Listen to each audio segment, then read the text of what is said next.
یوسف علیہ السلام جب مصر گئے تھے تو یوسف علیہ السلام جب بادشاہ کے پاس گئے تو بادشاہ نے جب انہوں نے خواب کی تعبیر بتائی، سنیں میری بات، آخری بات ہے یہ، وہ ملک کافروں کا تھا نا، ہے بھائی؟ یوسف علیہ السلام کا قصہ تو معلوم ہے نا. یوسف کون تھے آپ بتائیں گے؟ یوسف نبی ہے جس سورہ یوسف نازل ہوئی ہے. یوسف علیہ السلام جب مصر گئے تھے، غیر مسلم ریاست تھی، بادشاہ خوش ہو گیا، انہوں نے خواب کی تعبیر صحیح بتائی ہے. بادشاہ نے پوچھو مانگو کیا مانگتے ہو؟ بادشاہ نے پوچھا مانگو، ذرا توجہ سے بات سننا. بادشاہ خوش ہوا نا کہ کیا چاہیے.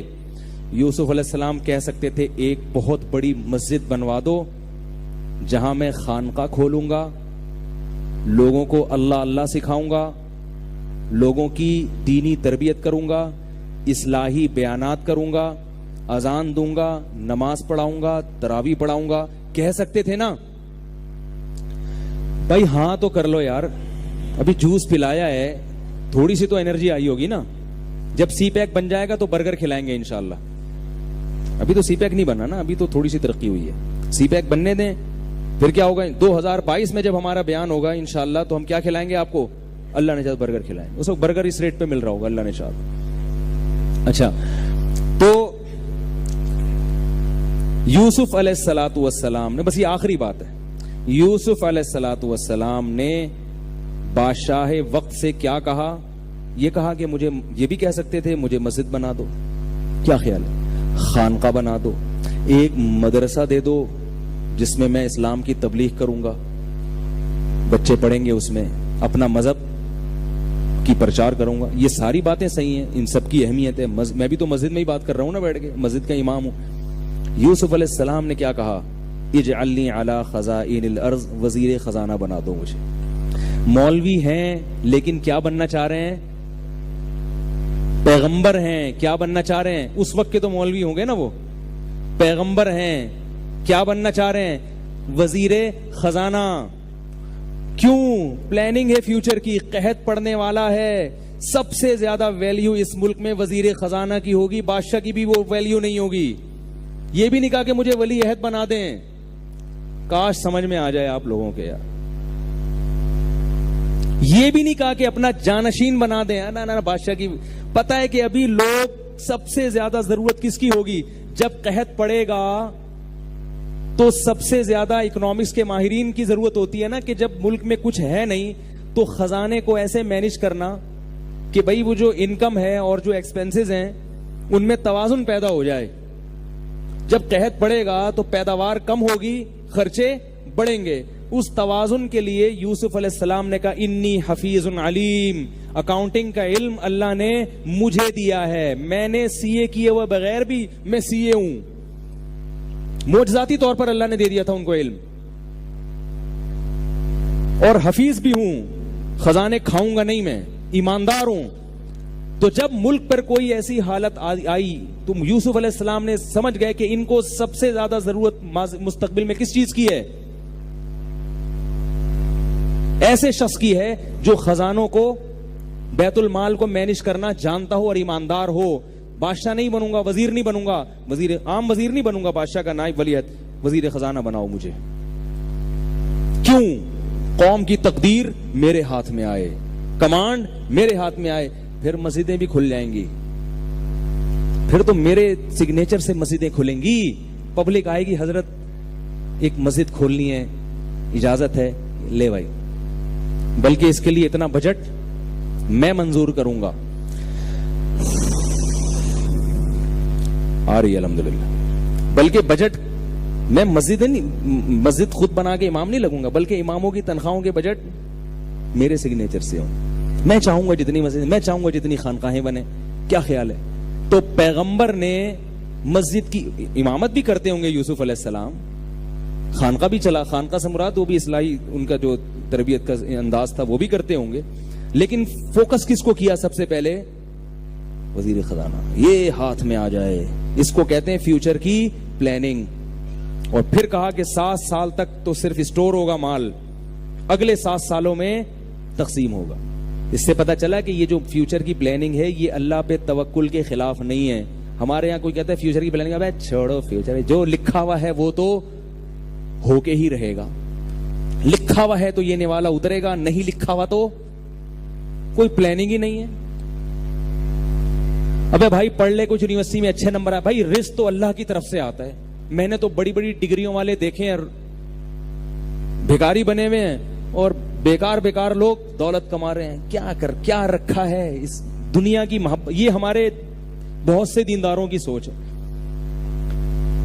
پولیس بلواؤں سمجھانے کے لیے بھائی.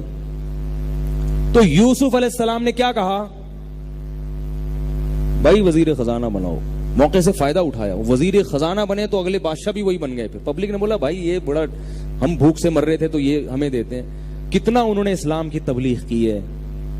ایک غیر مسلم ریاست میں جب کسی اچھے عہدے کو حاصل کرنے کی کوشش کی جا سکتی ہے جہاں ماحول سارا آپ کے خلاف ہو، تو ایک مسلم اسٹیٹ میں جہاں آئین آپ کے ہاتھ مضبوط کر رہا ہو، اس میں کسی اچھے عہدے پر پہنچنے کی کوشش کیوں نہیں کی جا سکتی بھائی؟ اور یہ اسلام کی تعلیمات میں کیوں یہ داخل نہیں ہوگی؟ یہ ہمارے مذہب کا حکم کیوں نہیں ہوگا؟ یہ وہاں کا آئین اسلامی نہیں تھا. یوسف علیہ السلام جس ملک میں تھے وہ تو سارے بت پرست کافر لوگ تھے. اور یہاں آئین کس کے ہاتھ مضبوط کرتا ہے؟ آپ کے ہاتھ مضبوط کرتا ہے. یہاں اگر آپ ملک کی باغ ڈور قانونی طریقے، یوسف علیہ السلام نے اس وقت کے قانون کے حساب سے بادشاہ کو ریکویسٹ کی تھی. بم لے کے نہیں چڑھ گئے تھے بادشاہ کے اوپر، توپے کا رخ کر دیا ہوگا، ایک دھماکے کرو یہاں پہ اور جناب ایک اڑا دو ان سالوں کو. کوئی پتھر سے نہ مارے میرے دیوانے کو، بم کا اڑا دے، بم کا زمانہ ہے، اڑا دو سالے کو. وہ ایک شعر ہے نا، کوئی پتھر سے نہ مارے میرے دیوانے کو. آگے کیا ہے؟ ابے بھائی کوئی پرانے زمانے کا گانا ہے، اس کا شعر ہے. میں گانا نہیں گاتا الحمدللہ، لیکن ایک شعر یاد. کوئی پتھر سے نہ مارے میرے دیوانے کو. آگے کیا ہے؟ حسن حاضر ہے، حسن حاضر ہے محبت کی سزا پانے کو. ایک شعر ہے، حسن حاضر ہے محبت کی سزا پانے کو. کوئی یعنی وہ کہہ رہے، محبوبہ کہہ رہی ہے کہ حسن اس نے مجھ سے محبت کی ہے. ایک تو آج کل اردو اتنی کمزور ہو گئی لوگوں کے شعر کا مطلب بھی سمجھانا پڑتا. شاعر کہہ رہے، محبوبہ کہہ رہی ہے کہ میرے محبوب کو جو لوگ پتھر مار رہے ہیں نا، تو اس نے مجھ سے حسن کی وجہ سے محبت کی ہے، تو یہ حسن سزا کھانے کے لیے خود حاضر ہے. یعنی میرا قصور ہے کہ میں حسین ہوں جس کی وجہ سے اس کو مجھ سے محبت ہو گئی، تو پٹائی میری ہونی چاہیے، اس کی نہیں ہونی چاہیے. اسٹائل ہے بھائی. ٹھیک ہے نا، محبوبہ کا اسٹائل ہے کہ بھائی عاشق کو جو مجھ سے محبت ہوئی تو عاشق کی پٹائی ہوتی ہے نا، پٹتا ہے وہ. تو جب گلی محلے کے چکر مارے گا تو پٹے گا. تو محبوبہ کہہ رہی ہے کہ یہ پٹ رہا ہے تو یہ میرے حسن کا قصور ہے کہ یہ مجھ پہ عاشق ہو گیا. تو پٹنا کسے چاہیے؟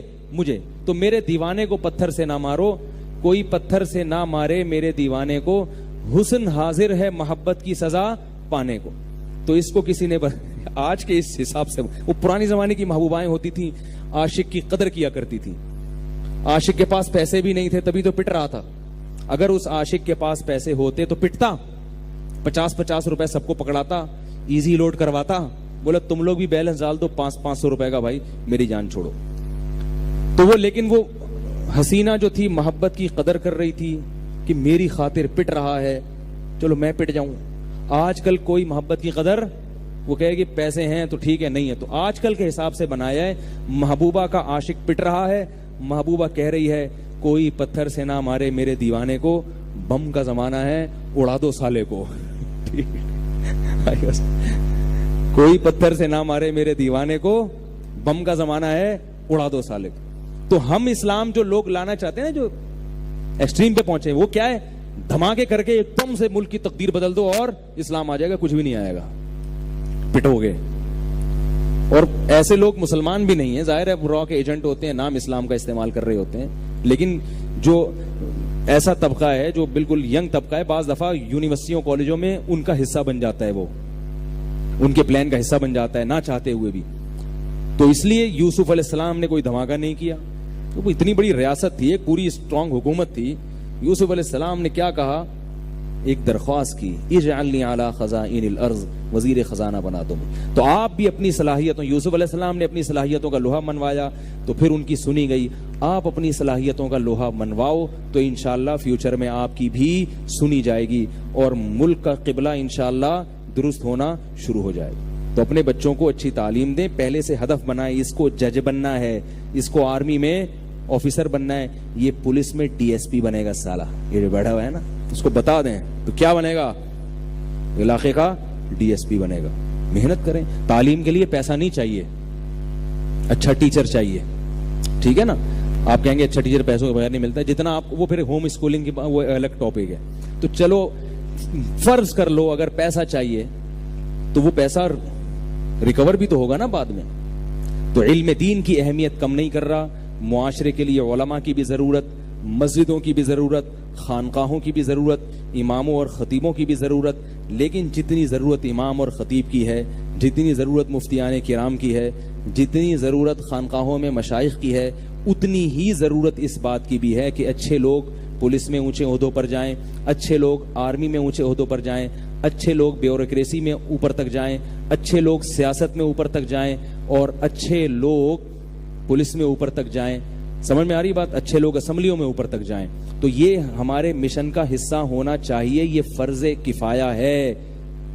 امام غزالی نے لکھا ہے کہ ڈاکٹر بننا فرض کفایہ ہے, کیونکہ عوام کو ضرورت ہے. اگر کسی علاقے میں کوئی بھی ڈاکٹر نہ ہو, سب گنہگار ہوں گے, کیونکہ سب کو نقصان ہوگا نا. تو اسی طرح اچھا سیاستدان بننا بھی فرض کفایہ, اچھا آفیسر بننا بھی, بولو نا یار, فرض کفایہ. جس میں جتنی صلاحیت ہے, جو جہاں تک جا سکتا ہے, ضروری نہیں کہ آپ وہاں تک پہنچے, جتنا آپ آگے جا سکتے ہو اتنا جانے کی کوشش کریں, تاکہ ملک کی تقدیریں آپ کے ہاتھ میں آئیں اور یہ ملک اور طاقتور بنے. یہ جو معاشی ترقی آئے گی تو ظاہر ہے کرپشن بھی آئے گی, اچھے لوگ جائیں گے تو کرپشن نہیں ہوگی, معاشی ترقی زیادہ ہوگی.